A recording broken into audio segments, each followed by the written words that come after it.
Señores, un programa muy lindo el que tenemos por delante, así que sin demorarnos, con gusto recibo y le doy la bienvenida al doctor Fernando Rosúa. Bienvenido, Fernando, un gusto. Muchas gracias por invitarme. No, por favor, hace pocas horas lanzó su precandidatura a intendente, lo cual desde esta posición dijimos siempre nos parecía correctísimo.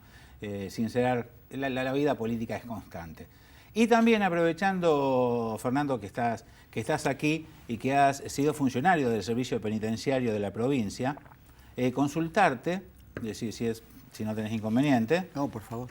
Respecto de esto que a nivel federal y a pedido de un preso croata, de origen croata, va a ser, a él se le otorgó, aguinaldo y vacaciones, porque creó toda una polémica.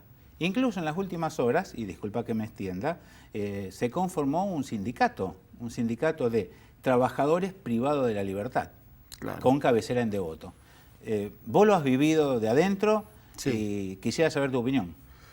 Bueno, esta es una vieja discusión, ¿no? Ya en la ley de los años 90, en la ley de la pena privativa de la libertad, se establecía a nivel nacional que el trabajo era un derecho y que tenía que cumplir con todos los requisitos de ley para cualquier trabajador, ¿no? Evidentemente esto no se venía aplicando, entonces hubo un interno que planteó esta medida judicial, ¿no? Y ahora la Cámara Federal de Casación confirma esta cuestión, ¿no? que debe ser tomado como un derecho y respetar todos los derechos que el trabajo genera, ¿no? Entonces por eso va vinculado al tema aguinaldo, vacaciones, en ese sentido. Esto es al nivel federal. Esto es a nivel federal, sí. La ley de pena privativa de libertad es una ley nacional en la cual las provincias deben adherir.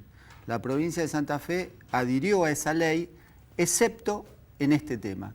En este tema la ley provincial no adhirió y sigue con el viejo sistema de lo que se llama el peculio, que es una contraprestación que se le paga al interno por el trabajo que realiza, pero que no tiene todos los derechos y todos, digamos, los beneficios que tiene la ley nacional. Sin duda, a partir de este fallo va a ser un tema que se va a discutir, a ver si se aplica o no en la provincia de Santa Fe. Pero bueno, mi experiencia dentro de las cárceles es que la mayoría de los internos quieren trabajar. ¿Ah, sí? Sí, básicamente por dos razones. Por un lado, por el tiempo, matar el tiempo, ¿no? Esto de estar privado de libertad y no tener nada que hacer es tremendo.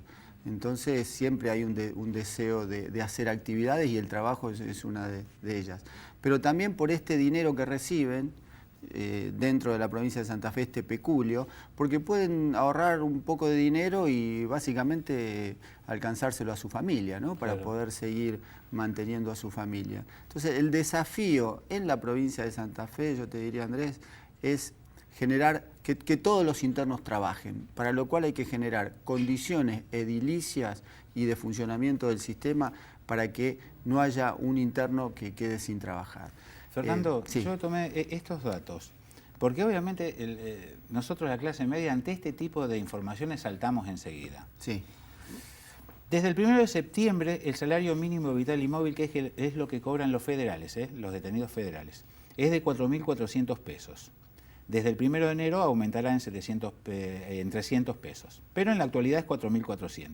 La jubilación mínima es de 3.200, 1.200 pesos menos. Ya, a partir de ahí ya hay una polémica, ¿no? Claro. Es decir, alguien de clase media, con bronca por lo que está pasando, lo primero que dice, le pagan no a los puede presos, cobrar un preso más que un jubilado. Claro, pero no paga por ser preso, no cobra por ser preso, cobra por trabajar, que es una cosa diferente. Acá la discusión conceptual es que la pena de prisión lo único que priva es la libertad al condenado. No priva de otros derechos, no priva ni el derecho a la salud, ni el derecho al trabajo, ni el derecho a la educación. La pena se establece claramente que lo que priva es de la libertad ambulatoria. Entonces, a partir de ese concepto, se genera que todo el resto de derechos que tiene un ciudadano libre en libertad, también los tienen los privados de libertad. Por eso hay escuelas, hay áreas recreativas, por eso está el derecho a la comunicación, los internos, hay teléfonos públicos donde se pueden comunicar con su familia. Toda política de reinserción social tiende a que no se rompa el vínculo con sus familiares.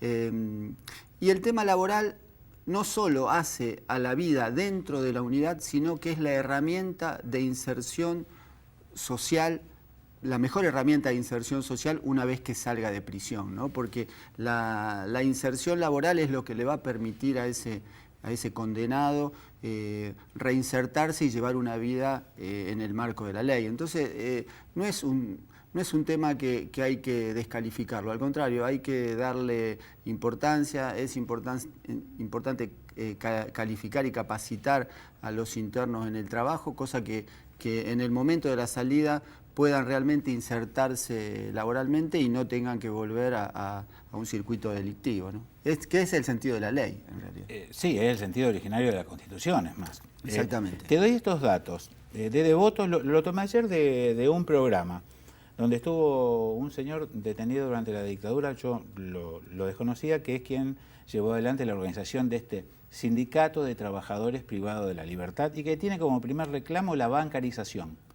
Claro. Porque dicen que desde que sale el dinero hasta que llega, que queda menos. Se va perdiendo. Bueno, sí. Devoto, que parece ser, salvo una muy pequeña para presos por delitos financieros, Devoto, que parece ser la cárcel modelo de Argentina, por estos datos.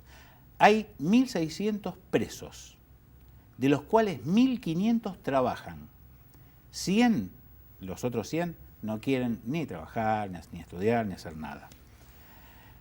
De los 1.500 que trabajan, hay 160 que estudian nivel terciario o universitario. Un gran porcentaje está terminando el primario, otro porcentaje mucho más importante está transitando la secundaria. Los trabajos son carpintería, una fábrica de bolsas, de papel para supermercados, y el resto se dividen en trabajos de albañilería, plomería y demás, que ha servido para mantener el penal en buenas condiciones. Claro, el mantenimiento. Esto parece un poco, digamos, Europa. ¿Cuál es la realidad que vos viviste en Santa Fe? Que no es la misma.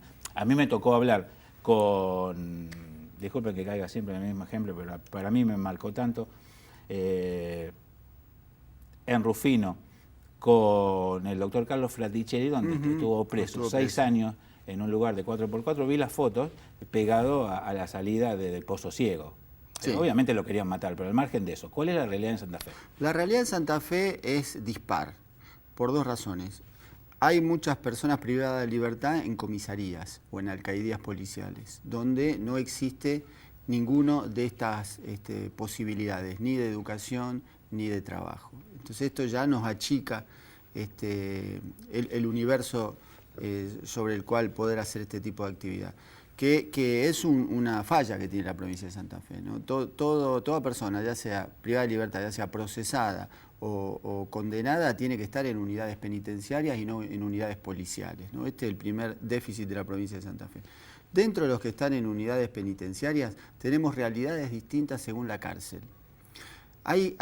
Bueno, Coronda, que es una cárcel de las primeras décadas del siglo XX. En 1930 fue una cárcel modelo. Exactamente. Hoy lamentablemente no llega a ser ni siquiera una cárcel digna. Exactamente. Coronda tuvo en su primer momento, se llamaba una cárcel modelo, una de las mejores de la Argentina sin duda, donde tenía talleres de todo tipo para trabajar y también tenía escuelas, tenía lugares para el deporte, ¿no?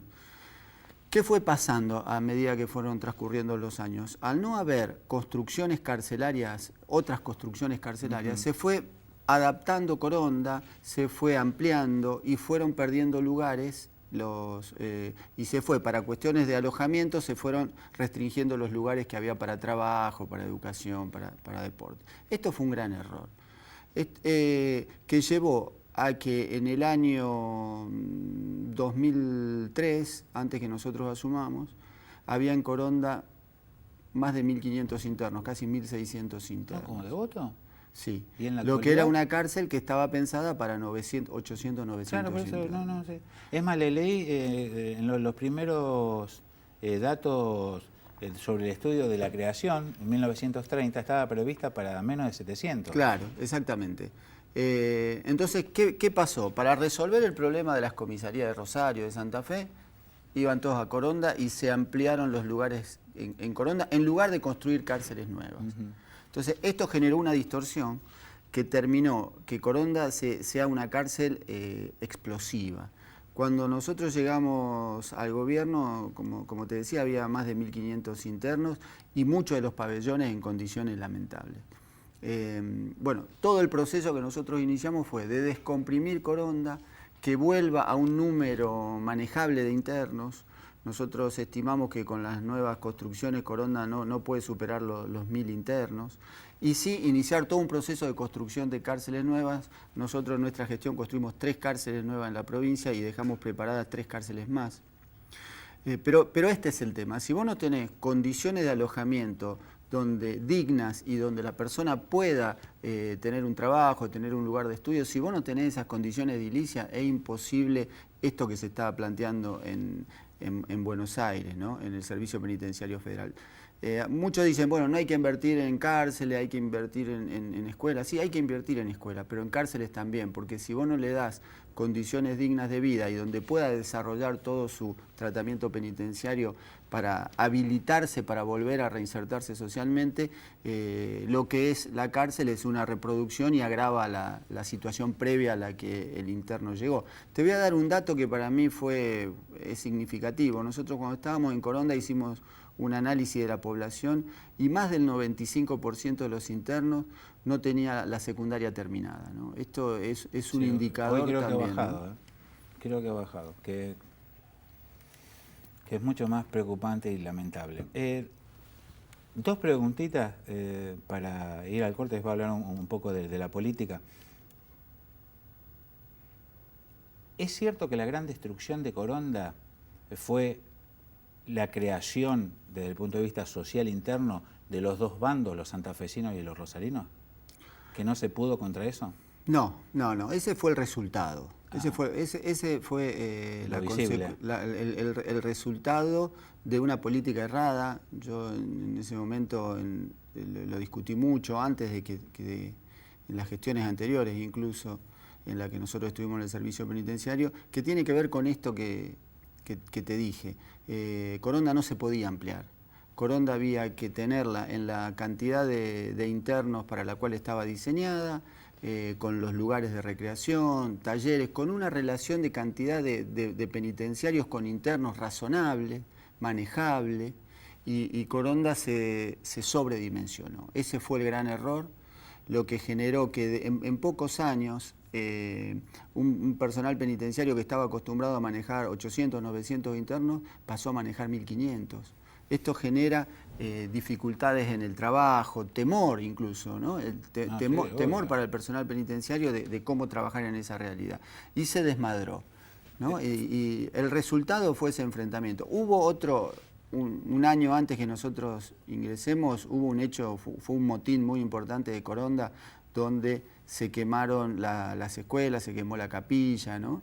Pero ¿quién lo había quemado? Aquellos internos que estaban en los pabellones de máxima seguridad que se habían creado, que eran aquellos que no tenían ningún derecho. Esa gente no tenía derecho al estudio, no tenía derecho al trabajo, ¿no?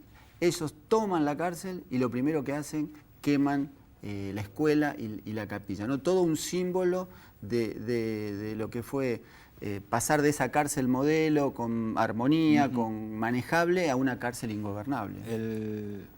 La última por este tema. ¿Es cierto que en el país, y no sé si en Santa Fe coincidirá con esto, ¿no? El pabellón de los adventistas es el que mejor salida tiene de la cárcel en cuanto a reincidencia? Mira, eso es una discusión, los números no están claros. Lo que sí, básicamente el culto evangélico es... sí, pongámoslo evangélico. Sí, porque no son... sí. El trabajo, los evangélicos tienen la metodología de pedir el manejo de un pabellón. Entonces, en ese pabellón todos profesan el culto evangélico. Sí, lo que evidentemente pasa es que en esos pabellones se bajan los niveles de conflictividad y violencia. Eso está demostrado. Eso está demostrado. El tema de la reinserción es relativo, ¿no? Depende también de las unidades.